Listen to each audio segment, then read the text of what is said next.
जांजगीर चांपा जिले से प्रदेश कांग्रेस कमेटी ने आज संविधान बचाओ रैली की शुरुआत की। इस दुर्ग और बिलासपुर का कार्यक्रम स्थगित होने के बाद प्रदेश कांग्रेस कमेटी ने जांजगीर से बीजेपी के खिलाफ संविधान बचाओ रैली का आगाज किया। इस रैली में कांग्रेस के राष्ट्रीय महासचिव और छत्तीसगढ़ प्रभारी सचिन पायलट के साथ कांग्रेस के प्रदेश अध्यक्ष दीपक बैज और नेता प्रतिपक्ष चरणदास महंत के साथ विधायक, सांसद और पदाधिकारियों ने शिरकत की। कांग्रेसी नेताओं ने भारतीय जनता पार्टी पर संविधान की धज्जियां उड़ाने का आरोप लगाया और अब संविधान की रक्षा के लिए जन जन तक पहुंचकर बीजेपी के कथनी और करनी को बताकर चाल और चरित्र को सामने लाने का ऐलान किया। सचिन पायलट ने बीजेपी को कहा कि उनकी उल्टी गिनती शुरू हो चुकी है और 3 साल बाद फिर से कांग्रेस का परचम लहराने का ऐलान किया।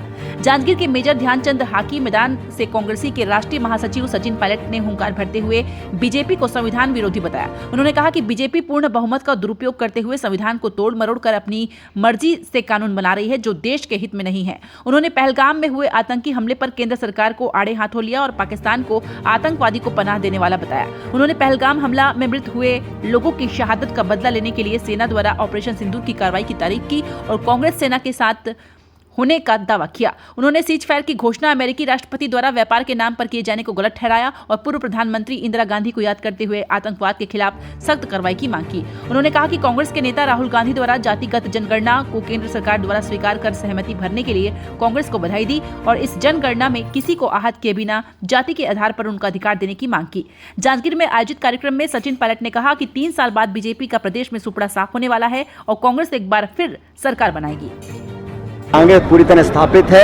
1.5 साल में लोग पछता रहे हैं कि जो सरकार उन्होंने बनाई थी वो हमेशा वादा खिलाफी कर रही है और सरकार रायपुर से नहीं चल रही है, इसका नियंत्रण कहीं और है। और भाजपा की जो सरकार है, जो उन्होंने मैनिफेस्टो में वादे किए थे उनमें से बिल्कुल पूरा नहीं कर रहे हैं। नरेगा हो, ग्रामीण विकास हो, धनराशि आवंटन करने का काम हो, हर जगह लोगों को गुमराह कर रहे हैं। इसका जवाब भी हमारे कार्यकर्ता मांगेंगे। जैसा बाकी लोग भी कह रहे हैं, जाति जनगणना का उद्देश्य सिर्फ जाति मालूम करना नहीं है, वो किस हालात में अपना जीवन व्यतीत कर रहे हैं, कितना उनको शिक्षा मिली है, कितना सरकारी योजना का लाभ उनको मिला है, कितना वो वंचित हैं, कितना उनको पैसा मिला नहीं मिला, उनकी भागीदारी सरकार में कितनी है।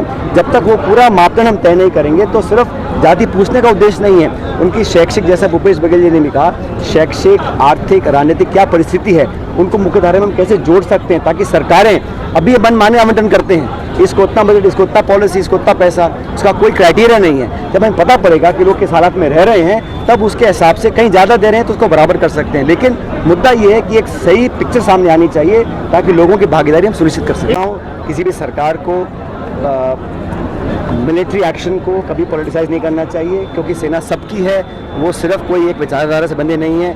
और जिस तरह भाजपा कोशिश कर रही है, मुझे लगता है कि कहीं ना कहीं इसका राजनीतिकरण किया जाए, मैं इसको गलत मानता हूँ। कांग्रेस पार्टी लोगों के साथ है, देश के साथ है, सेना के साथ।